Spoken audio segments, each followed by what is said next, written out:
नमस्कार, मैं हूं आपके साथ सोनिया चौहान। हमारे खास प्रोग्राम मसला में आप सभी का स्वागत है। हरियाणा में सियासी हलचल तेज होती नजर आ रही है। बुधवार को कई दिग्गजों ने अपना नामांकन दाखिल किया और इस बीच बता दें कि सभी हिसार की सीट पर सियासी दंगल दिलचस्प होता नजर आ रहा है, क्योंकि हिसार सीट पर चौटाला परिवार के ही 3 सदस्य चुनावी मैदान में एक दूसरे के खिलाफ ताल ठोक रहे हैं। बीजेपी से रणजीत चौटाला प्रत्याशी हैं, तो वहीं जेजेपी से नैना चौटाला और इनेलो से सुनैना चौटाला चुनाव मैदान में उतरी हैं। वहीं बात करें कांग्रेस की, तो यहां से कांग्रेस ने जयप्रकाश पर हिसार सीट से भरोसा जताया। वहीं जयप्रकाश पूर्व में हिसार से 3 बार सांसद चुनकर लोकसभा में पहुंचे। हालांकि सभी को लग रहा था कि कांग्रेस हिसार से चौधरी बीरेंद्र सिंह को टिकट दे सकती है, और लेकिन कांग्रेस ने जयप्रकाश पर भरोसा जताया है। वहीं सीट बंटवारे को लेकर कांग्रेस और बीजेपी दोनों ही दबे सुर में नाराजगी देखने को मिल रही है। और बता दें कि चौधरी बीरेंद्र सिंह के कांग्रेस से सीट न मिलने से वो नाराज नजर आए, उन्होंने नाराजगी जाहिर की। तो वहीं कुलदीप बिश्नोई बीजेपी से टिकट न मिलने से भी नाराज चल रहे हैं। अब देखने वाली बात ये होगी कि पार्टियों में जो नाराजगी चल रही है उसके चलते कांग्रेस या बीजेपी कैसे जीत की ओर बढ़ पाती है, और इनेलो और जेजेपी इन दोनों राष्ट्रीय पार्टियों को कहां तक टक्कर दे पाती है।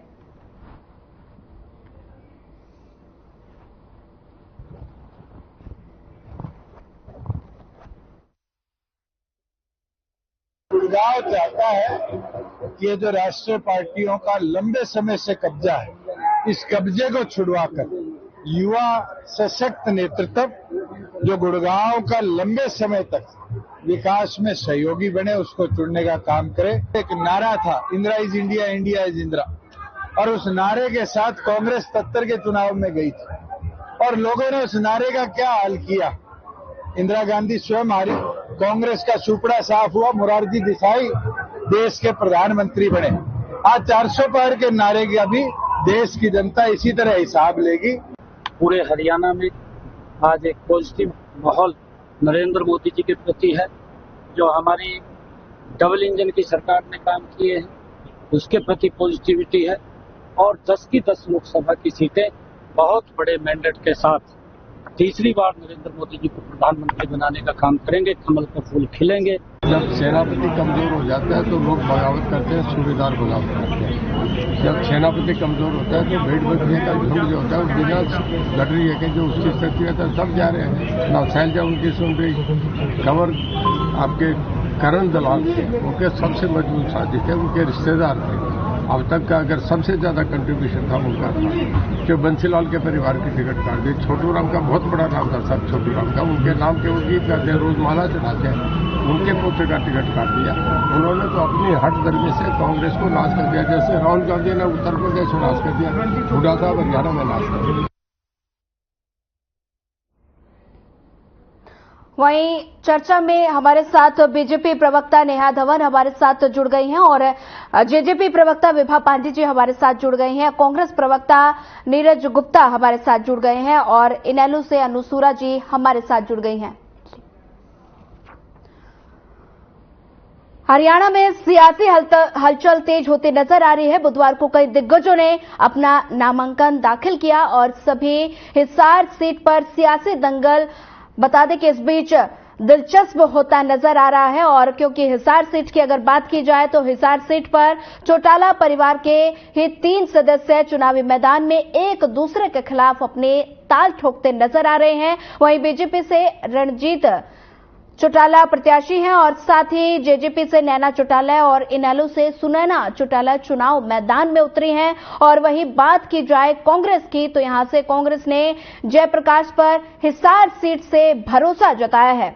जयप्रकाश पूर्व में हिसार से 3 बार सांसद चुनकर लोकसभा में पहुंचे, और साथ ही सभी को लग रहा है कि कांग्रेस हिसार से चौधरी बीरेंद्र सिंह को टिकट दे सकती है, लेकिन कांग्रेस ने जयप्रकाश पर भरोसा जताया। और सीट बंटवारे को लेकर कांग्रेस और बीजेपी दोनों ही दबे सुर में दोनों की तरफ से नाराजगी देखी जा रही है, और चौधरी बीरेंद्र सिंह के कांग्रेस से सीट नाम मिलने से नाराज है। और वहीं कुलदीप बिश्नोई की अगर बात की जाए तो कुलदीप बिश्नोई बीजेपी से टिकट न मिलने पर नाराज चल रहे हैं। अंतर्कलह सभी पार्टियों में चल रही है। और वहीं अब देखने वाली बात यह होगी कि पार्टियों में जो नाराजगी चल रही है उसके चलते कांग्रेस या बीजेपी कैसे जीत की ओर बढ़ पाती है और इनेलो और जेजेपी इन दोनों राष्ट्रीय पार्टियों को कहां तक टक्कर दे पाएंगी। हिसार सीट पर चौटाला परिवार में जंग देखने को मिल रही है और चुनावी मैदान में एक दूसरे के खिलाफ सभी अपने ताल ठोकते नजर आ रहे हैं। बीजेपी से रणजीत चौटाला बता दें कि प्रत्याशी हैं और वहीं जेजेपी से नैना चौटाला और साथ ही इनेलो से सुनैना चौटाला मैदान में उतरी है। वहीं टिकट बंटवारे को लेकर अपनों में नाराजगी।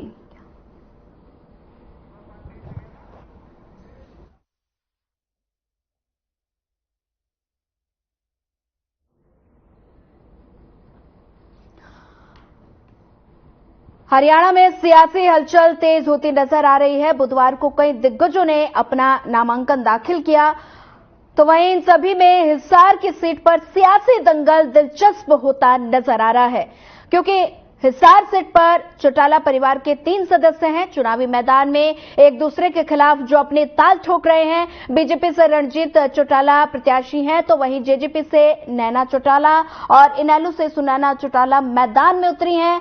वहीं बात की जाए कांग्रेस की, तो यहां कांग्रेस ने जयप्रकाश पर हिसार सीट से भरोसा उन पर जताया है और जयप्रकाश की अगर बात की जाए तो वो पूर्व में हिसार से 3 बार सांसद चुनकर लोकसभा में पहुंची और हालांकि सभी को लग रहा था कि कांग्रेस हिसार सीट से चौधरी बीरेंद्र सिंह को टिकट दे सकती है, लेकिन कांग्रेस ने जयप्रकाश पर अपना भरोसा जताया है और साथ ही सीट बंटवारे को लेकर कांग्रेस और बीजेपी दोनों ही दबे सुर में दोनों की तरफ से नाराजगी देखने को मिल रही है। चौधरी बीरेंद्र सिंह के कांग्रेस से सीट न मिलने पर नाराज नजर आए हैं, तो वहीं कुलदीप बिश्नोई भी पीछे नहीं है।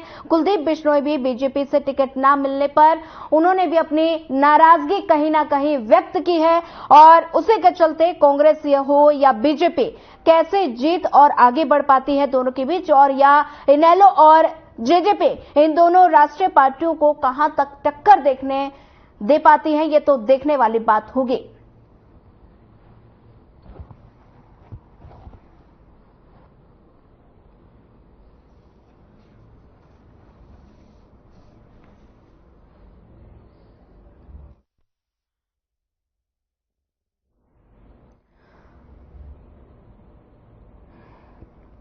हरियाणा में सियासी हलचल तेज होती नजर आ रही है। बुधवार को कई दिग्गजों ने अपना नामांकन दाखिल किया और इन सभी के बीच हिसार सीट पर सियासी दंगल दिलचस्प होता नजर आ रहा है।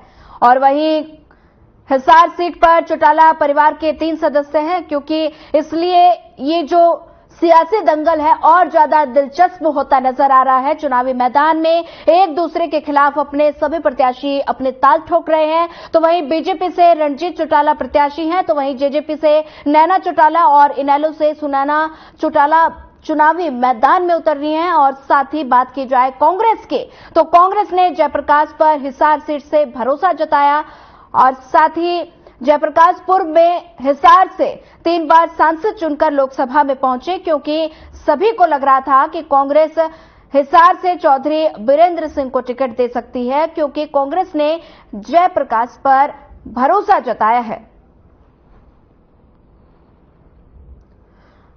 वहीं सीट बंटवारे को लेकर कांग्रेस और बीजेपी दोनों ही दबे सुर में दोनों की तरफ से नाराजगी देखी जा रही है।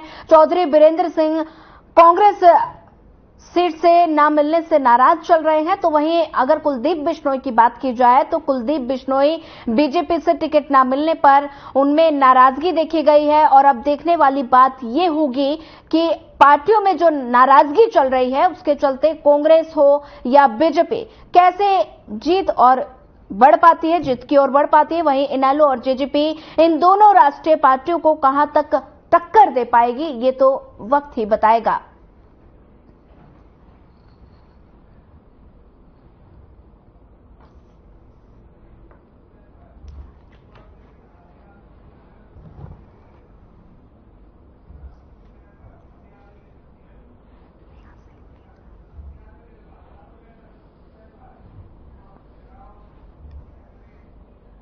वहीं चर्चा में हमारे साथ बीजेपी से नेहा धवन प्रवक्ता जुड़ गई हैं और जेजेपी से बता दें कि उमेश भाटी हमारे साथ जुड़ गए हैं और कांग्रेस से नीरज गुप्ता हमारे साथ चर्चा में बन गए हैं। इनेलो से अनुसूरा प्रवक्ता हमारे साथ बन गई हैं। सबसे पहले आप सभी का इस चर्चा में जुड़ने के लिए सबसे पहले आप सभी का स्वागत। वही सबसे एक एक क्वेश्चन मैं सबसे पहले लेना चाहूंगी। वही बात की जाए, बीजेपी प्रवक्ता धवन जी हमारे साथ बनी हुई हैं। धवन जी, हिसार सीट की अगर बात की जाए तो रणजीत चौटाला ने आज नामांकन जो है वो भर दिया है और वही लेकिन इस सीट की दावेदारी ठोक रहे कुलदीप बिश्नोई नामांकन के दौरान नजर नहीं आए, क्या वजह?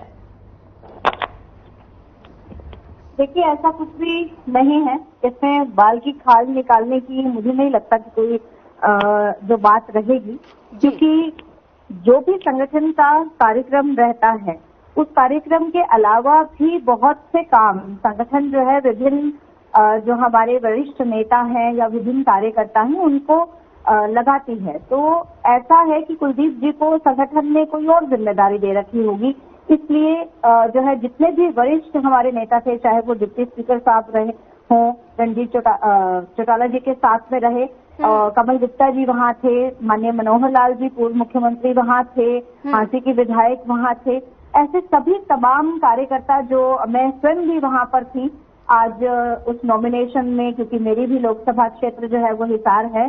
तो उसके बाद देखिए, सबकी अपना अपना एक दायित्व रहता है, अपना एक कार्य क्षेत्र रहता है। उसके बाद नामांकन कराने के बाद जो है अन्य कामों में भी कार्यकर्ता जो है बिजी रहते हैं।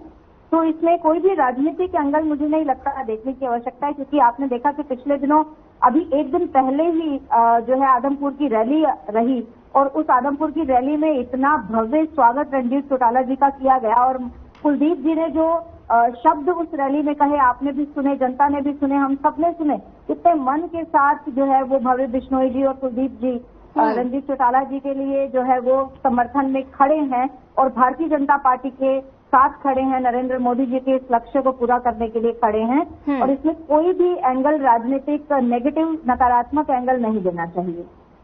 ठीक है धवन जी, लौटेंगे आपके पास। हमारे साथ गुप्ता जी बने हुए हैं। गुप्ता जी, रणजीत चौटाला के नामांकन से कुलदीप बिश्नोई की दूरी पर आप क्या कहेंगे? देखिए, कुलदीप बिश्नोई पहले कांग्रेस के नेता थे और हमारी कांग्रेस पार्टी में काफी सालों तक रहे। उन्होंने पार्टी बनाई, उसका बाद में कांग्रेस पार्टी में मत कर दिया। अब उनकी क्या वो टिकट के चक्कर में अपने बीजेपी जितवाने के लिए, भव्य बिश्नोई को जितवाने के लिए बीजेपी में चले गए। अब उनकी इच्छा तो थी कि उनको टिकट मिले, लेकिन बात यह है ना, वो जो पहले कांग्रेस छोड़ के गए थे वो ईडी सीबीआई के दर से गए थे, तो अब उन पर प्रेशर इतना है, वो टिकट कैसे मांगेंगे? क्योंकि बीजेपी में तो सिर्फ दो ही आदमी चलती है, अमित शाह और मोदी जी की या ईडी सीबीआई की। अब वो कुछ बोल तो सकते नहीं, लेकिन उनकी अपनी जगह जगह कमेंट करना, उनकी व्यथा खुद उनको चेहरे से पता चल रहा है कि मजबूरी में काम कर रहे हैं, लेकिन सर जब देखने को मिलेगा। मैं उनको अच्छी तरह जानता हूं, हमारी पार्टी के सिपाही रहे हैं, वो जब कहीं भी पलड़ा पारी देखते हैं वहीं चले जाते हैं। जब कांग्रेस से बीजेपी में चले गए, बीजेपी से फिर कांग्रेस में आ गए, फिर तो बीजेपी में चले गए, इनकी कहानी चलती रहेगी। अब उनको इस हिसाब से टिकट नहीं मिली तो इसका भुगतान बीजेपी को करना पड़ेगा। ठीक है, बने रहिए हमारे साथ। हमारे साथ लगातार इनेलो से अनु जी बनी हुई हैं। अनु जी, कुलदीप बिश्नोई का रणजीत चौटाला के नामांकन से नदारद दिखना, आप इसको किस तरह से देखते हैं, किस नजरिए से? जी देखो, हालांकि होने ना होने से कोई फर्क नहीं पड़ता, लेकिन मैं ये कहूंगी कि जो इन्होंने कल रैली की थी वो भी एक फॉर्मेलिटी थी। जैसा मेरे भाई ने कहा कि ईडी का दबाव है, तो ईडी के दबाव में इन्होंने भाजपा तो ज्वाइन कर ली है, लेकिन देखो जो वोटर होता है या वर्कर होता है वो गुलाम नहीं होता है। ठीक है, कुलदीप पे ईडी का या कोई भी दबाव था, जनता पे कोई दबाव नहीं है। तो जिस तरह से उस रैली के अंदर 600 कुर्सियां लगा के रैली की गई, जिसे प्रचारित किया गया कि आदमपुर ने स्वागत किया है चौटाला साहब का, ऐसा नहीं है। रणजीत चौटाला का भारी विरोध पूरे हिसार लोकसभा में है और मेरी बहन ने कहा कि कुलदीप जी संगठन के और काम करने में व्यस्त होंगे और काम करने के लिए आपने छोड़ा ही क्या है। जिस तरीके से मैं तो ये कहूंगी कि एक परिवार जो कभी टिकटें बांटता था एक टिकटें बांटने वाला परिवार आज इस परिस्थिति में पहुंच चुका है कि वो खुद की टिकट के ही लाले पड़े हैं। और मैं पुनः कहूंगी कि कारण जो है वो है भाजपा। भाजपा को तो मैं कहूंगी एक अमर बेल होती है जो कि पेड़ों पे चढ़ती है और पेड़ों को सुखा देती है। तो भाजपा तो वो अमर बेल है कि जो भी भाजपा से जुड़ेगा उसे भाजपा खा जाएगी, नष्ट कर देगी। इस भाजपा, आप राजनीति छोड़ दो वो बेहतर है, लेकिन भाजपा में अगर कोई शामिल हो गया वो गया काम से, वो गया काम से। अभी नवीन जिंदल जी को भी इन्होंने इसी तरह से, प्रधानमंत्री जी कोयला चोर कहते थे कि इनकी तिजोरी के अंदर 30,000 करोड़ का कोयला पड़ा है, ये तो कोयले के दलाल हैं, कोयले की दलाली में इनका मुंह काला है। और आज उसी कोयला चोर को इन्होंने प्रत्याशी बनाने का काम किया है। तो भाजपा के अंदर कुछ नहीं बचा है। 60% कैंडिडेट हरियाणा में इन्होंने दूसरी पार्टियों से उठाए हैं, चोरी किए हैं, उन्हें वॉशिंग मशीन में धोया है। ये कहते हैं, सुनिए धवन जी आपका समय आएगा, ये कहते हैं कि हम हिंदुस्तान का नहीं विश्व का सबसे बड़ा संगठन है। लेकिन आज कैंडिडेट की कैलकुलेशन सरासर गलत है, गलत साबित करूंगी। आपको मैथ नहीं आता, मुझसे सीखना पड़ेगा आपको। धवन जी आपके पास वापस आपका भी मैथ धवन जी मैं आपकी तकलीफ समझ सकती हूँ। 60% कैंडिडेट इनको बाहर से लेने पड़ रहे हैं, एक विधायक के बल और पर उसके बाद ये कहते हैं कि हम विश्व की सबसे बड़ी पार्टी है, पन्ना प्रमुख हमने बना रखे हैं। जनता आपके पन्ने छाड़ेगी। ये जो पन्ना प्रमुख वोट हो गया हरियाणा तो नहीं बन जा रहा है, पन्ना प्रमुख पन्ने पन्ने बिखेरेगी। जाहिर है धवन जी मानसिक संतुलन मत खोइए, तमीज से डिबेट करना सीखिए। आप अपनी बारी में बोलिएगा, आपको समय दिया जाएगा। धवन जी बात करिएगा, आपको समय दिया जाएगा। भाजपा की बकवास हो चुके हैं, कोई इंटरेस्ट नहीं है भाजपा का सत्संग सुनने में। ये जो आपको सत्संग सिखा के डिबेट में बिठाया जाता है, ये सत्संग कहीं और करिएगा। हरियाणा वाले आपके सत्संग में इंटरेस्टेड नहीं है। ये बात नहीं होगी। ये आपकी सरकार है, इसे देखने में, सुनने में, आपके प्रवक्ताओं को सुनने में कोई रुचि नहीं है। इनके पन्ने साथ से हरियाणा फंसेगा। गाँव के अंदर आपके प्रत्याशियों को घुसने नहीं दिया जा रहा। आपकी क्या मजबूरी हो सकती है? धक्के मार मार के हरियाणा आपको निकाल रहे हैं। आपके पार्टी का प्रवक्ता होने के नाते आपको जन समर्थन आप दोनों बोल रहे हैं, किसी की बात समझ में नहीं आ रही है, किसी की भी बात समझ में नहीं आ रही है। एक विधायक जब आपके पास में बच जाए तो पार्टी के साथ कहाँ बैठेगी? प्रवक्ताओं के बल पे ही बैठेगी। आपकी मजबूरी। धवन जी आपको मौका दिया जाएगा, अपने पॉइंट्स नोट कर लीजिए। सबसे पहले मैं एक एक सवाल लेती हूँ, आपके पास फिर लौटूंगे। ठीक है सूरज जी, हमारे साथ आप बनी रहिए और रुक कर लेती हूँ यहाँ से। हमारे जेजेपी से उमेश भाटी हमारे साथ बने हुए हैं। उमेश भाटी जी, हिसार से आपकी पार्टी की जो प्रत्याशी है नैना चौटाला यानी दुष्यंत चौटाला की माता जी, वो चुनाव लड़ रही हैं और रणजीत चौटाला और जयप्रकाश के सामने क्या वो जीत पाएंगे?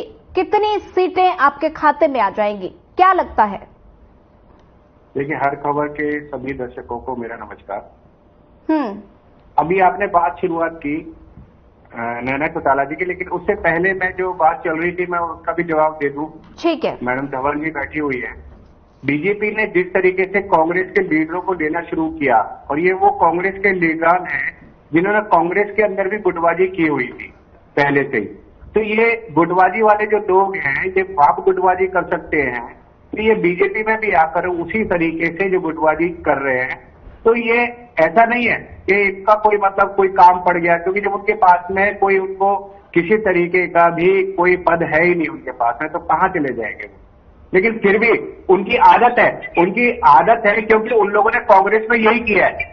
उन्होंने कांग्रेस में इसी तरीके से गुटबाजी की है, तो इसलिए वो बीजेपी में आके गुटबाजी कर रहे हैं। मैंने इस बात का जवाब दे दिया है। लेकिन मैं आपको बता दूं, मैं आपको जो नैना चौटाला जी की बात की है आपने, हरी चुनरी चौपाल जो शुरू हुई थी, और उस हरी चुनरी चौपाल के अंदर लाखों से लाखों महिलाओं को जो नैना चौटाला जी ने जोड़ा, और पीछे आपने देखा कि लिप्टा बुक में भी और उसमें भी जो रिकॉर्ड बना महिलाओं को जोड़ने का, वो नैना चौटाला जी के नाम पे रहा। तो ऐसी शख्सियत कि जिन्होंने एक एक महिलाओं को हरी चुनरी चौपाल में जोड़कर और उनको जो है एक हिम्मत दी, उनको बोलने की एक शक्ति दी, वो शख्सियत खुद जब इलेक्शन लड़ रही है, विधानसभा के इलेक्शन देखिए उन्होंने जीता, और उसके बाद में खुद जेजेपी की सरकार में भागीदारी के होने के बावजूद भी अपने इलाके के लिए उन्होंने आवाज उठाई। उन्होंने ये नहीं सोचा कि मेरा बेटा डिप्टी सीएम है, लेकिन अपने क्षेत्र के लिए उन्होंने वहां पर जो भी छोटे से छोटे काम था उसके लिए उन्होंने विधानसभा के सत्र में हर बार आवाज उठाई है। तो ऐसी शख्सियत को हम चाहते हैं कि वो जीत के जाए, क्योंकि हमारी मंशा है, जननायक जनता पार्टी की मंशा है कि हरियाणवी की आवाज और हरियाणा की आवाज भी लोकसभा में गूंजनी चाहिए। वहां भी हम लोगों की जो दिक्कतें हैं, राष्ट्रीय लेवल की जो दिक्कतें जो हमारे हरियाणा के अंदर हैं, उसको हम कैसे दूर कर पाएंगे, वो तभी हो पाएगी जब हमारी कोई शख्सियत, हमारा कोई एमपी जीतकर वहां पर पहुंचेगा। तो हमने इसीलिए नैना चौटाला जी को वहां पे लड़ाया है। वहां पे सुनैना चौटाला जी भी है वहां पर, और तीनों परिवार के सदस्य हैं। तो इसीलिए मैं किसी के लिए भी कोई बुराई नहीं करूंगा कि वो तीनों परिवार के सदस्य हैं। राजनीति अपनी जगह है, पारिवारिक स्थिति अपनी जगह होती है, और राजनीति में देखिए सबसे बड़ा फैसला, क्योंकि आज का समय वो नहीं है कि रानी के पेट से पैदा होने वाला ही राजा होगा। आज मत पेटियों से जिसको मत मिलेंगे वो राजा बनेगा। ठीक है। अगर वहां के क्षेत्र को लगता है कि हाँ नैना चौटाला जी ऐसी शख्सियत है जो उनकी आवाज को उठा सकती हैं और वो उठाती हैं, तो उनको वहां पे भारी मतों से उनको जो है जीतेंगी वो, उनको वोट मिलेगा, और वोट मिलेगा तो अपने आप ही आपकी स्थिति आपकी 4 तारीख को आपके चैनल पे क्लियर हो जाएगी कि कितनी सीटें, कितने लोग हमारे निकल कर आ रहे हैं। लेकिन एक सोच जो दुष्यंत चौटाला जी की है, मैं आपके चैनल के माध्यम से बताना चाहता हूं। मैं 4 युवा चेहरे उन्होंने जो उतारे हैं, उन्होंने विश्वास जताया है युवाओं पे, क्योंकि युवा जब आएगा तभी हरियाणा बढ़ेगा, हरियाणा का जो गौरव है वो आगे बढ़ेगा। और एक सोच, नई सोच जब आती है तो नई सोच कुछ बदलाव लेकर आती है। तो 4, चाहे वो राहुल मादिलपुरिया है, चाहे नरेंद्र हुड्डा है, चाहे वो सागवान जी है, इस तरीके से 4 जो ऐसे चेहरे जो 35-36 साल की उम्र के हैं उनको उतारा है, और महिला के रूप में नैना चौटाला जी को उतारा है। तो मेरा मानना है कि इतना दमखम कम से कम जननायक जनता पार्टी ने तो दिखाया, जबकि सब लोग कहते थे कि जननायक जनता पार्टी के पास में तो हो सकता है कि तो इनको लड़ने के लिए लोग ही ना मिले, लेकिन 10 की 10 सीटें अगर सबसे पहले किसी ने घोषित की तो वो बीजेपी के बाद में वो जननायक जनता पार्टी ने घोषित करी। और सारे के सारे जितने भी उतारे हैं वो दमदार कैंडिडेट है, और कार्यकर्ता पूरी मजबूती से इनके साथ लगा हुआ है। आज फरीदाबाद में भी दुष्यंत चौटाला जी ने खुद आकर जो है नामांकन भरवाया है, नलिन चौटाला का, नलिन हुड्डा का, और गुड़गांव के अंदर राहुल मादिलपुरिया का, वहां पे जो है दिग्विजय चौटाला जी ने वहां पे उनका नामांकन भरवाया, और ये प्रक्रिया शुरू हो चुकी है। जल्दी 10 के 10 अपने जो है नामांकन भरेंगे और हम मजबूती से इलेक्शन लड़ेंगे।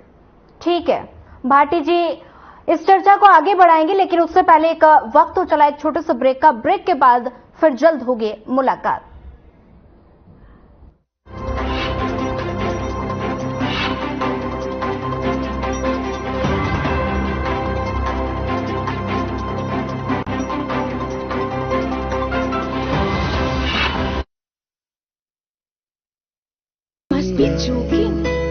बस 3 easy steps.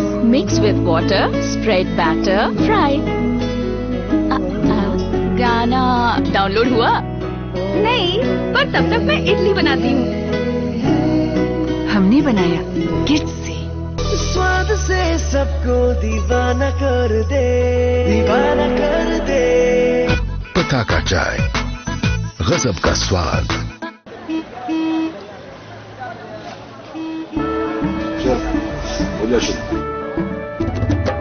केसरिया से मन जो भी हुआ रे,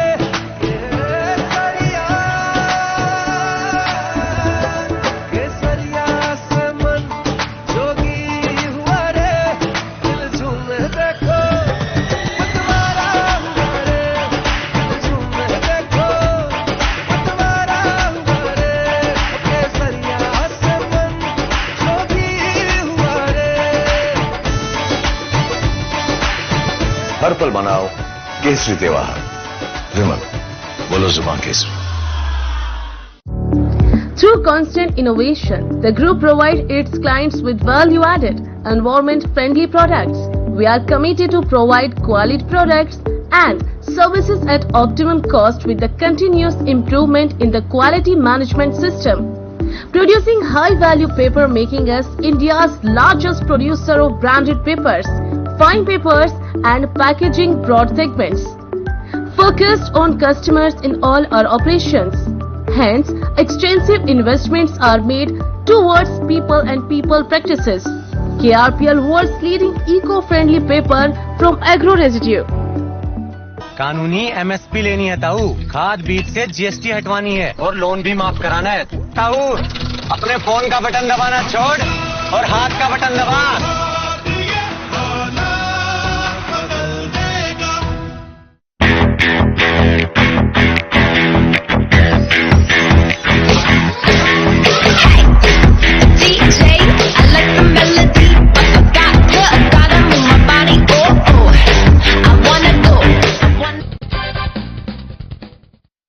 नमस्कार दोस्तों, एक बार एक मैनेजमेंट स्कूल में टीचर ने स्टूडेंट्स को लेक्चर देते हुए एक एक्सपेरिमेंट किया। उसने एक जार को टेबल पर रखा, उसमें बड़े साइज के कुछ पत्थर डाल दिए और पूछा कि क्या जार भर गया है? सभी ने एक साथ कहा यस सर। अब उसने उसी जार में कुछ छोटे छोटे पत्थरों को डालकर जार को हिलाया। सभी छोटे पत्थर बड़े पत्थरों के बीच में जो जगह खाली थी उसमें एडजस्ट हो गए। टीचर ने फिर पूछा क्या जार फुल है? स्टूडेंट्स ने फिर कहा यस सर।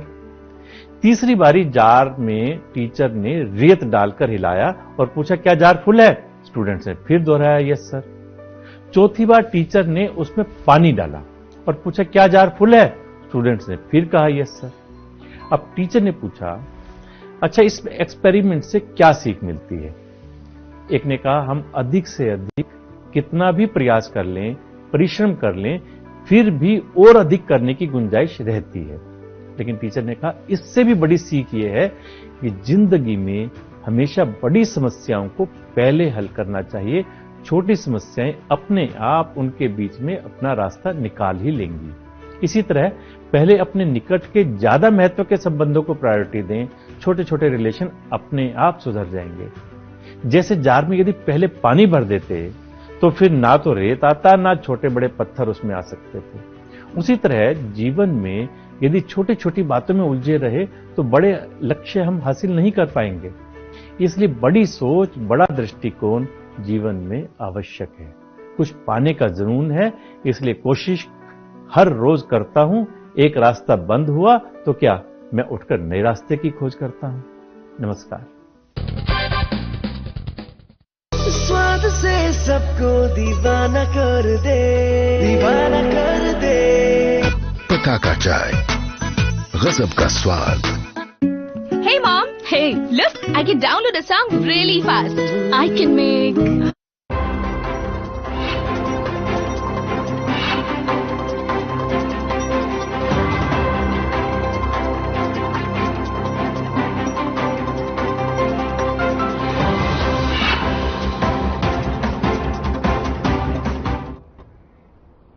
ब्रेक के बाद आप सभी का एक बार फिर स्वागत है। बढ़ते हैं चर्चा में आगे बढ़ते हैं और बता दें कि लगातार दल बदल की राजनीति देखने को मिल रही है। सभी पार्टियों में गुटबाजी नजर आ रही है और वहीं टिकट कटने पर नाराजगी भी जाहिर की गई है। वहीं अभी कांग्रेस प्रवक्ता को आप सुन रहे थे और साथ ही कांग्रेस प्रवक्ता ने, मैं सबसे पहले वापस सवाल लेना चाहूंगी धवन जी से। धवन जी, कांग्रेस प्रवक्ता को आप सुन रहे थे और लगातार आरोप प्रत्यारोप का दौर जारी है और वहीं बिश्नोई जी पर उन्होंने कहा कि जहां पलड़ा भारी होता है कुलदीप बिश्नोई जी वहीं चले जाते हैं। ऐसे में आप क्या कहेंगे, क्या रिएक्शन? कहीं इसी वजह से तो कुलदीप बिश्नोई का टिकट तो नहीं कटा? देखिए सोनिया जी, मैं छोटा छोटा रिएक्शन जो है वो सबकी बात पर देना चाहूंगी क्योंकि सबने अपनी अपनी बात को कहा और मेरा जवाब देना उनको बनता है। कांग्रेस के प्रवक्ता बात कर रहे थे कि गुटबाजी करने वाले जो है इनको गुटबाजी किया और कभी किस पार्टी में जाते हैं, कभी किस पार्टी में जाते हैं। तो मैं उनको ये बता दूं कि देखिए इस मामले में तो हुड्डा जी का कोई सानी नहीं है कि अपना कांटा निकालना हो, राजनीतिक कांटा निकालना हो तो उनका कोई सानी नहीं है। उन्होंने रणदीप सुरजेवाला जी का कांटा निकाला जींद उपचुनाव में, कुमारी शैलजा जी का कांटा अब निकल जाएगा सिरसा के चुनाव में, लोकसभा के चुनाव में, और कुलदीप बिश्नोई जी के साथ, चाहे अशोक तंवर जी के साथ और चाहे अन्य जितने बड़े बड़े नाम मैं आपके सामने लूं, जो चाहे वो चौधरी वीरेंद्र सिंह जी क्यों ना हो, जब वो पार्टी छोड़कर आए थे तो वो हुड्डा जी के साथ ही उनका कलह कलेश था जिसको छोड़कर वो भारतीय जनता पार्टी में शामिल हुए थे। आज हुड्डा जी ने ये साबित कर दिया इस लोकसभा सीट के चुनाव के जितने भी नाम प्रत्याशियों के कांग्रेस के आए हैं, उन्होंने ये बात सिद्ध कर दी है कि ना तो एसआर की गुट की चली है, केवल और केवल जो हुड्डा जी के समर्थक हैं, हुड्डा जी की चाटुकारिता कर हुड्डा जी की जय जयकार बोलकर जो व्यक्ति थे उनको टिकट दे दी। चाहे वो करनाल के प्रत्याशी हों, वो भी उनके आका भी उनके सरगना कौन है? हुड्डा जी हैं। उनके राजनीतिक गुरु कहें या क्या कहें, लेकिन वो जितने उन्होंने हुड्डा जी के चक्कर काटे हैं उतना उनको फल मिला है कि उनको करनाल से कोई और प्रत्याशी मिल नहीं रही थे, तो सबसे ज्यादा जो वीक कैंडिडेट थे वो वहां पे करनाल से उन्होंने उतार दिए। जेजेपी के प्रवक्ता से मैं एक बात कहना चाहूंगी, आपसे ना तो अपने पार्टी के एमएलए संभाले गए, वो हमेशा आपके खिलाफ चलते रहे, ना आपसे पार्टी के कार्यकर्ता संभाले जा रहे हैं। आज भी बजरंग लाल अग्रवाल आपके जो है व्यापार प्रकोष्ठ के जिला संयोजक रहे, वो आपको छोड़कर चले गए। आए दिन डेली कोई ना कोई आपको छोड़कर जा रहा है, तो जनता में विश्वास आपका किस तरह से बना रहेगा? यहाँ पर मैं एक बात स्पष्ट करना चाहूंगी सोनिया जी, क्योंकि मैं हिसार लोकसभा क्षेत्र से आती हूँ, हांसी मेरी विधानसभा है, और इस नाते भी और एक पॉलिटिकल लीगेसी होने के नाते, क्योंकि हिसार के प्रथम जो लोकसभा के सांसद रहे माननीय लाला अचिंत राम जी, मेरा उनके परिवार के साथ में मेरे परिवार का बहुत ही घनिष्ठ नाता है, संबंध है पुराना। उस नाते भी मैं हिसार लोकसभा की पूरी लीगेसी को समझती हूँ, पॉलिटिकल लाइनेज को समझती हूँ, पॉलिटिकल सिनेरियो को समझती हूँ, जनता के मत को भी समझती हूँ। पिछले 20 वर्षों से कांग्रेस हिसार लोकसभा में जनता का समर्थन नहीं जुटा पाई है। पिछले 20 वर्षों में आप देखिएगा कांग्रेस का प्रत्याशी तीसरे या चौथे नंबर पर आ रहा है। पिछली 2 बार के अगर आप प्रत्याशी उठाकर देखिए, 3 बार के तो जमानत जब्त होती है, जमानत जब्त हुई है कांग्रेस के प्रत्याशी की। जेपी जी भी 20 वर्षों बाद आज हिसार लोकसभा में प्रवेश करेंगे। 20 वर्षों से पहले बने थे तो जेपी जी ही बने थे, लेकिन 20 वर्ष का अंतराल रहा, ना तो जेपी जी कहीं से जीत पाए, केवल एक बार वो इंडिपेंडेंट कैंडिडेट के रूप में आए थे, कलायत विधानसभा से शायद लड़ रहे थे, वहां से वो जीत कर आए, लेकिन कांग्रेस का समर्थन दे रहे थे तो जेपी जी भी हार रहे थे पिछले 20 वर्षों। तो आप देखिए कि हिसार लोकसभा में सबसे बड़ी बात, यहाँ पर 9 विधानसभा आती है, 9 विधानसभा में 5 जगह पर बीजेपी के विधायक भी हैं।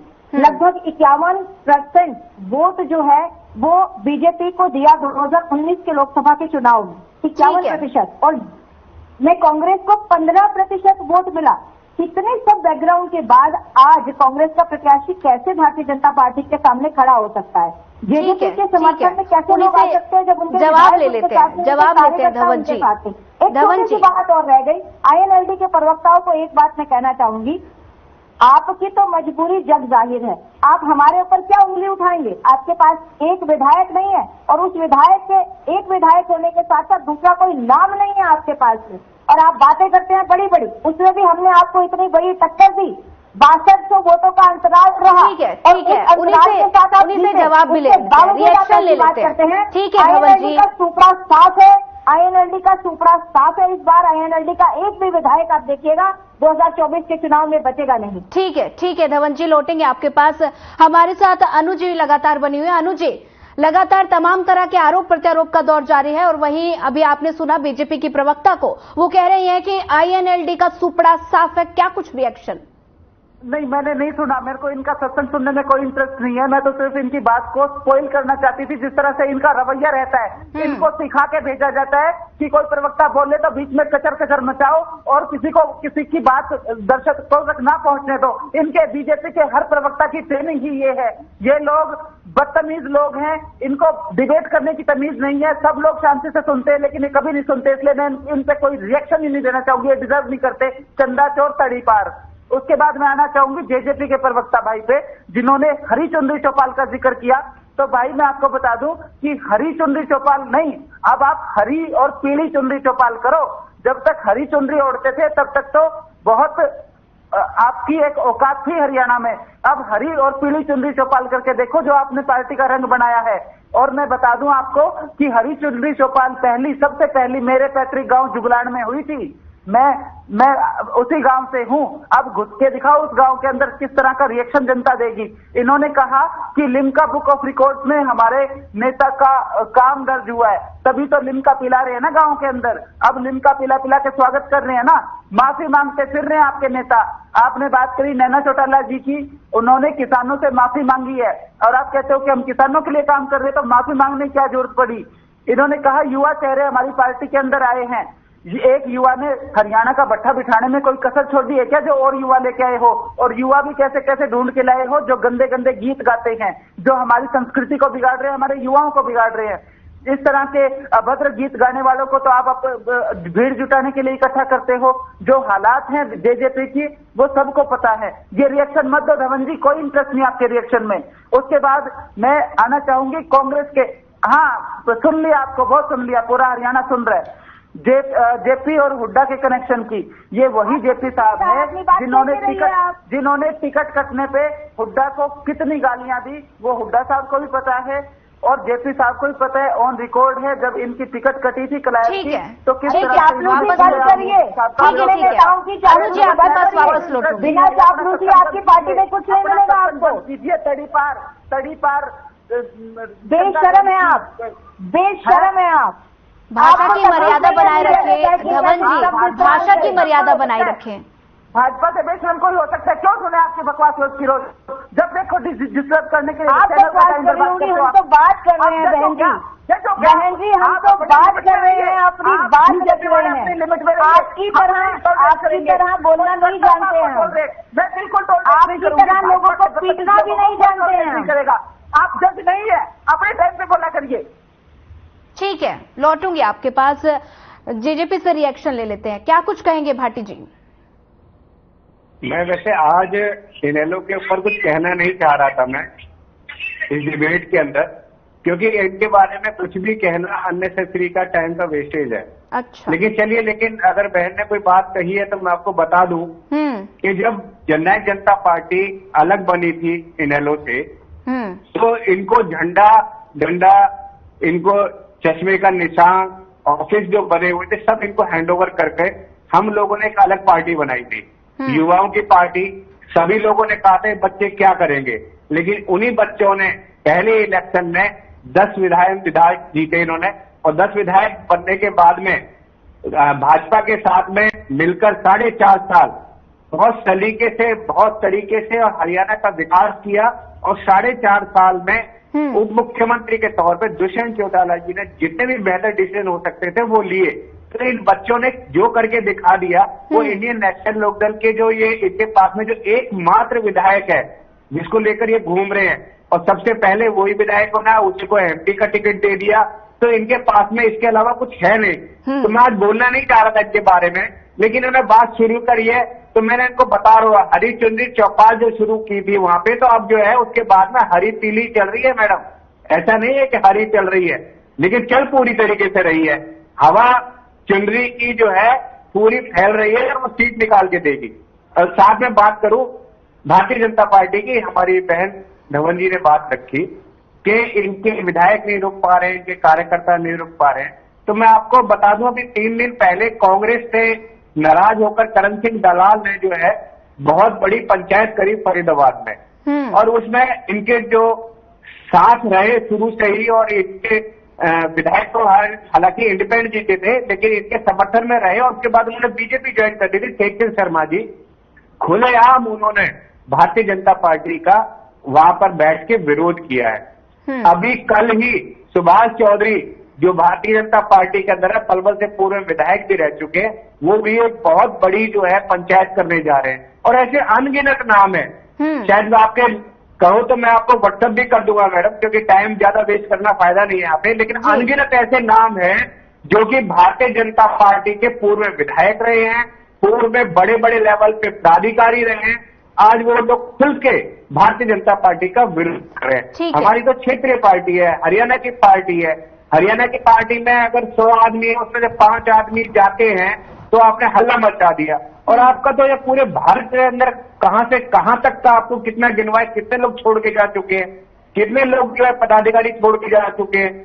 तो इन बातों पर मत जाइए, ये इलेक्शन का समय है, इलेक्शन का दौर है, इलेक्शन के दौर में जो स्वार्थी लोग हैं वो इधर से उधर जाते हैं, वो आपकी पार्टी में भी जा रहे हैं, कांग्रेस में भी जा रहे हैं, इनेलो से भी जा रहे हैं। तो इसमें आप नसीहत मत दीजिए हमारे को, इसमें आप अपनी गिरवान में झांक के देखिए, आप अपनी लिस्ट तैयार करिए कि आपके कितने लोग जा चुके हैं। और ये भी समझदारी है कि आप कभी भी जब भी आप आए तो प्रवक्ता के तौर पे तो शांत रहना सीखें, क्योंकि आपकी सब बातें ध्यान से सुन रहे हैं। आपने जो भी आरोप लगाए बीच में कोई नहीं बोला, तो इसलिए हम सुनने का मादा रखें, क्योंकि आप भी प्रवक्ता है, हम लोग भी प्रवक्ता हैं। हम अपनी पार्टी की बात रखते हैं, आप अपनी पार्टी की बात रखिए, इसमें कोई दिक्कत थोड़ी है। यहाँ हम पर्सनल झगड़ा करने के लिए तो आए नहीं ना यहाँ पे, लेकिन बीच में बोलकर कोई फायदा नहीं है। आपका समय, आपको भरपूर समय मिल रहा है, आपको, हमें भी समय मिल रहा है।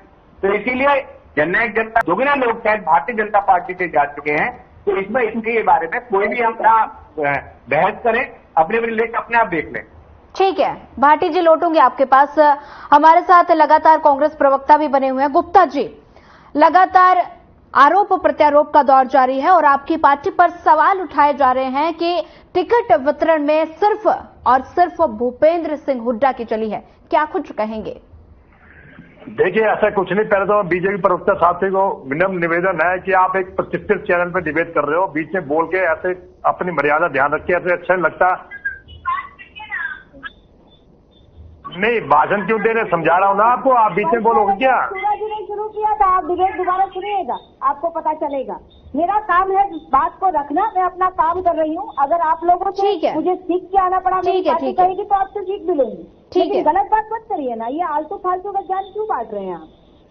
ठीक है गुप्ता जी, गुप्ता जी बोलिए, रिएक्शन दीजिए गुप्ता जी। आप इसे चुप कराइए मैडम, ये तो मैडम ऐसी है, इनको डिबेट बनाने से पहले सोचा करो, उनको तमीज ही नहीं किससे क्या बात करनी है, आलतू फालतू ज्ञान बात करनी है। गुप्ता जी क्या बात नहीं, भाषा की मर्यादा बनाए रखिए, भाषा की आप सभी से रिक्वेस्ट है, भाषा की मर्यादा बनाए रखें प्लीज। देखिए मैडम, जो मैं बीजेपी के साथी कुछ नहीं, देखो हमारी नेशनल लेवल की पार्टी है, हमारे जो भी पार्टी में डिसीजन होता है हाईकमान का आदेश होता है, इनके कहने से कुछ नहीं होता कि इनके कहने से कुछ नहीं होता। अरे आप बीच में बोलिए, आप बीच में बोलिए। ठीक है धवन जी, आपको पूरा समय दिया गया था। धवन जी, आपको पूरा समय दिया गया था, लेकिन आप उनको पर्सनल अटैक करने के लिए बंद करिए ना। हर बंदा आकर आपको हिदायत दे रहा है, संभाले। जब मैं चुपचाप सुन रही हूँ फिर किससे बीच में बोल रहे हैं? ये मैडम हरेक से बिड़ती है, घर से लड़कियां आई है क्या? ये घर से लड़कियां आई है, हरेक से बिड़ती है। अरे क्या कर रहे हैं भाई साहब, आप अपनी बात रखिए ना। धवन जी, आपको पूरा समय दिया जाएगा। धवन जी, उनकी बात पूरी करिए, मुझसे पर्सनल अटैक बंद करें। ठीक है, मैंने सुन तो लिया, फिर अगली बात क्यों कह रहे हैं आप? ठीक है ठीक है, धवन जी आपको पूरा समय दिया जाएगा, अपने पॉइंट नोट कर लीजिए। कभी कभी नहीं बैठती हूँ मैं, दिन भर में 5 डिबेट्स में बैठती हूँ, नेशनल डिबेट्स में।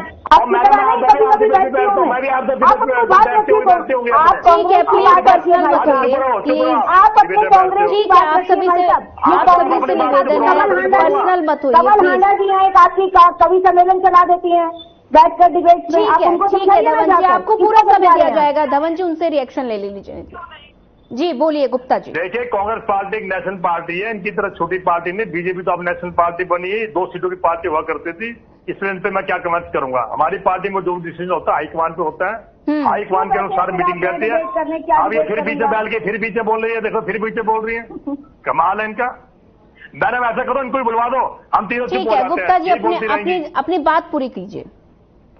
देखिए, जो भी पार्टी होते हैं, सीईसी की मीटिंग होती है, उसमें डिसाइड होता है कौन लड़ेगा कौन नहीं लड़ेगा, सब ऊपर नहीं पड़ता कैंडिडेट किसको टिकट मिली किसको नहीं। 90 टिकट है, टिकट 4 से 2000 2500 होते हैं, हर एक को तो टिकट मिलेगी नहीं। ये तो पार्टी का पर्सनल मैटर है, पार्टी का इंटरनल मैटर है, किसको टिकट दे, कौन ग्राउंड लेवल पे मजबूत है उसको टिकट दी जाएगी ना। इनको क्या मतलब है, हमारे भूपेंद्र सिंह हुड्डा जी चलती है, उसकी चलती है, मैं कहूँ जी अमित शाह और प्राइम मिनिस्टर मोदी की चलती है, मान जाएंगे क्या? अब इनकी चलती है क्या? तो मैं कह रहा हूँ अपनी पार्टी पे ध्यान दे, बाकी चुनाव का वक्त बताएगा कौन किससे भारी है, ये हमें जनता पे छोड़ देना चाहिए। जनता चुनेगी कौन सा पार्टी ने अच्छा काम किया है, पिछले इनके 10 साल के रिकॉर्ड देखा जाएगा, हमारा भी देखा जाएगा और दूसरी पार्टी उनका भी देखा। जनता वोट देगी, जनता जनार्दन भगवान है। जनता से अपील करूंगा, आप किसी भी पार्टी को वोट देने से पहले उसको तोले नापे तोले फिर वोट करें। ये जो भी सरकार बनेगी, जो भी सरकार बनेगी देश की भलाई के लिए बनेगी, हरियाणा की भलाई के लिए बनेगी। हरियाणा में इनका हाल देखिए, हरियाणा में बीजेपी सरकार ने और जसपा सरकार ने इनकी 5 साल के 10 साल के तहत कोई ऐसा नहीं है जो हड़ताली कर्मचारी इन पे कर्मचारी पे हड़ताल पे ना गया हो। कोई ऐसा कर्मचारी जिनको पीटा ना हो, चाहे आंगनबाड़ी है तो डॉक्टर को दे।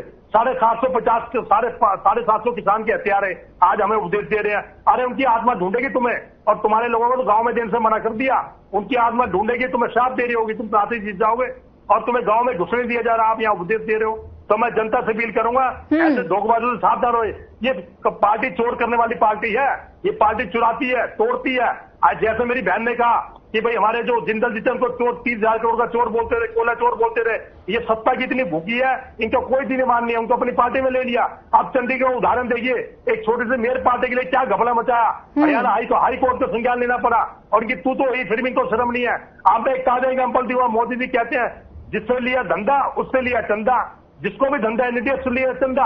आप मैं उसको ताजा यूके की रिपोर्ट आई है, इनकी वैक्सीन कोविशील्ड की मैं रिपोर्ट बताता हूं, आज मैं बोलना नहीं चाहिए फिर भी बोलता हूं ताकि बीजेपी पर इसका विज्ञान हो। कोविशील्ड में कहते हैं हम फ्री वैक्सीन देंगे, हमने सब कुछ कर दिया। जर्मनी से यूके से क्या रिपोर्ट आई है, उसके साइड इफेक्ट कितने हैं, खून के थक्के जम रहे हैं, हार्ट फेलियर हो रहे हैं, उससे मोदी ने आज तक नहीं बोला। मोदी जी बोर्ड में रैली में बोल रहे हैं फ्री वैक्सीन देंगे, फ्री वैक्सीन देंगे। अरे भाई जो मौत हो रही है इनको बचारा कौन? अब मोदी जवाब देंगे। हर प्रॉब्लम की नेहरू जी को जिम्मेदार मांगते थे, अब कोरोना वैक्सीन जो साइड इफेक्ट हो रहे हैं उनके लिए मोदी जिम्मेदार नहीं है। अब मोदी जिम्मेदार नहीं है इस बात के लिए। और कोरोना वैक्सीन से नहीं मैं बात कोरोना वैक्सीन से कंपनी कोरोना वैक्सीन कोविशील्ड बनाने से चंदा लिया और उसको दिया धंधा, उससे भी चंदा ले लिया जो फ्री में मौत बांट रहे हैं। आप मेरी बात से मत जाइए, यूपी की रिपोर्ट देखिए, यूपी देश तो बाहर का देश है, उन्होंने अदालत में क्या नोटिस दिया है कि इसके साइड इफेक्ट कितने, खून के थक्के जमने, हार्ट फेलियर की समस्या है। आप इन पे बोलिए, इनसे जवाब लीजिए। ठीक है, कौन सी रिपोर्ट की बात कर रही हैं ये? कहाँ की रिपोर्ट की बात कर रहे हैं ये? यूके की रिपोर्ट की बात कर रहे हैं, आपने पढ़ी नहीं क्या? आप इतने नेशनल डिबेट में बैठते हैं, आपको पता नहीं क्या? अखबारों में देखा नहीं आपने? नहीं, आपने नेशनल डिबेट नहीं देखी अपनी, आप तो इतनी बड़ी डिबेट में बैठते भूल गए क्या? नहीं, इतनी बड़ी डिबेट में बैठते आपको पता नहीं है? आप तो कह रहे मैं 5-8 डिबेट में जाती हूँ, तो आपको ये चीज नहीं पता? सारे अखबारों में, सारे टीवी चैनल में। ठीक है, अनु जी लगातार हमारे साथ बनी हुई हैं। अनु जी, आपका क्या रिएक्शन है? आपने दोनों प्रवक्ताओं को सुना, आप क्या कहेंगी, क्या प्रतिक्रिया?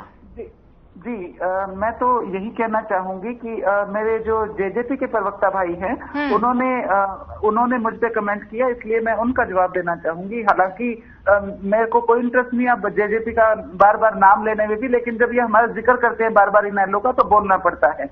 इन्होंने ये कहा कि हम झंडा और डंडा छोड़ के गए थे।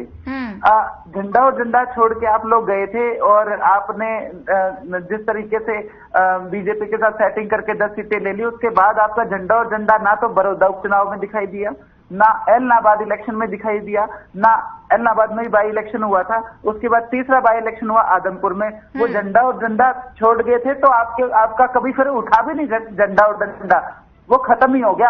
अब आप उसके बाद पहली बार इलेक्शन में उतरे हो तो आपको झंडे और डंडे तो पब्लिक दिखा रही है, किसानी का झंडा और इतना बड़ा डंडा, जिस तरीके से धक्के मार के आपको गांव से निकाला जा रहा है, ये झंडा और डंडा तो अब आपको लोग दिखा रहे हैं। जिस तरीके से आप असामाजिक घोषित कर दिया गया है जजपा वालों को। और फिर इन्होंने कहा कि बच्चों ने नई पार्टी बनाई, 3 मन के बच्चे रह रहे हैं क्या? वो तो पिछले इलेक्शन में इमोशनल ब्लैकमेल कर गए कि बच्चे छोटे छोटे हैं और पिताजी हैं मतलब बाहर है नहीं। अरे लोगों की भी आंख मिच गई थी, ये 3 मन के बोरे ये बच्चे रह रहे हैं क्या? तो पब्लिक को बेवकूफ बना रहे हो, क्या बचपना है इनमें? ये बड़े शातिर हैं, गठबंधन करते वक्त इनका बचपना कहाँ चला जाता है? ये कहते थे हम जमुना पार करेंगे, हम ब्याह मोदी का फोटो खट्टर की, और उसके बाद उस खट्टर की गोदी में जा बैठे। ये बच्चे हैं? अरे बोलते हुए सोचिए, ये किस एंगल से आपको बच्चे दिखाई दे रहे हैं? भाटी जी, मेरे को तो हंसी भी आती है जब आप इनको बच्चे कहते हो, तो थोड़ा सोच के बोला जी। और जो बात करी इन्होंने डंडे और झंडे की, इनेलो के झंडे से ही निकले थे, इतना ऊपर की तरफ मत थूको, ऊपर नहीं थूकना चाहिए अपना।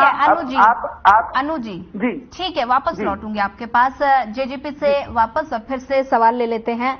लगातार भाटी जी मुस्कुरा रहे हैं और उनसे सवाल ले लेते हैं कि भाटी जी, हाई प्रोफाइल सीट है, ऐसे में बीजेपी और कांग्रेस में गुटबाजी की खबरें लगातार सामने आ रही हैं, क्या इसका फायदा जेजेपी को मिलेगा?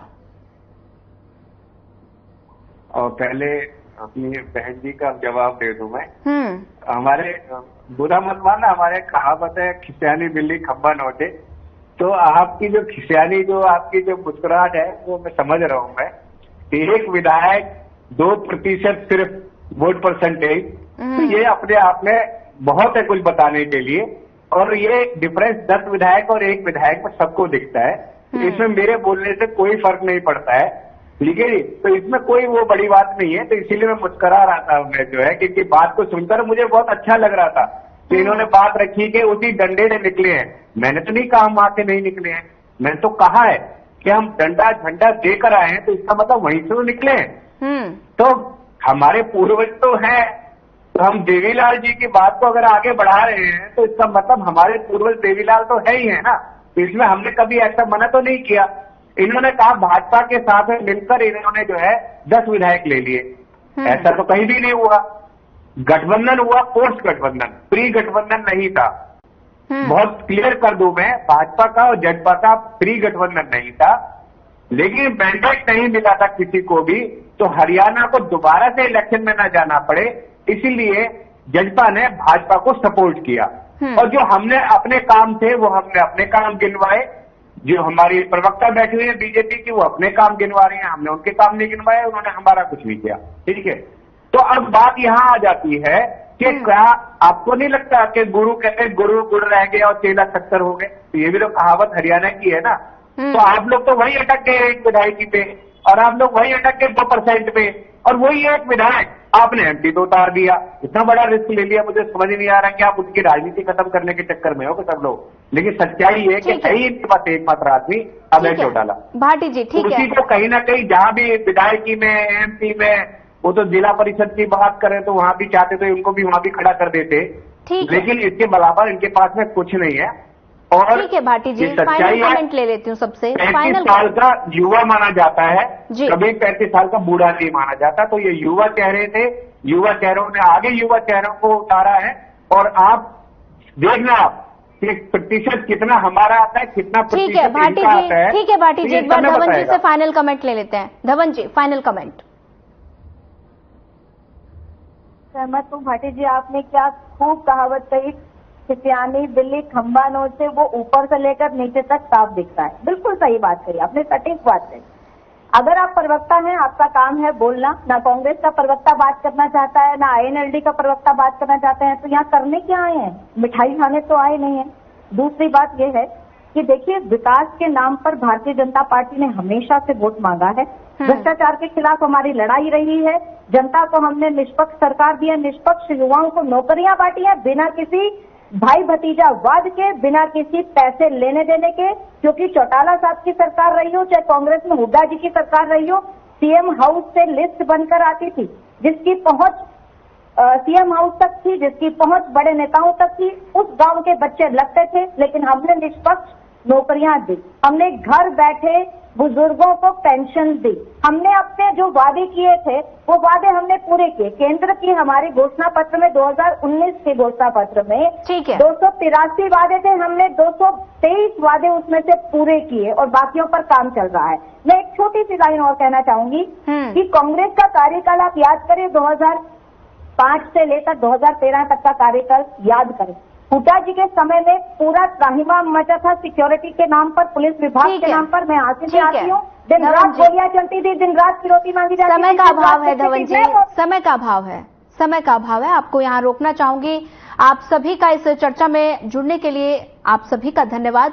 वहीं बता दें कि लगातार हरियाणा में जो लोकसभा चुनाव है, सभी पार्टियां अपने दमखम के साथ मैदान में उतरी हैं और सभी सियासी दंगल के बीच, जो बता दें कि सियासी दंगल के बीच सभी पार्टियों ने अपने दमखम के साथ मैदान में उतरी हैं और ये मामला अभी दिलचस्प होता नजर आ रहा है। वहीं गुटबाजी देखने को मिल रही है, नाराजगी भी जाहिर की जा रही है और इसी को लेकर आरोप प्रत्यारोप का दौर जारी है। लगातार दल बदल की राजनीति चल रही है और ये तो अब साफ हो पाएगा 4 जून को ही, जब सत्ता पर कौन काबिज होगा और कौन ऊंट किस करवट बैठेगा, ये तो वक्त ही बताएगा। नमस्कार।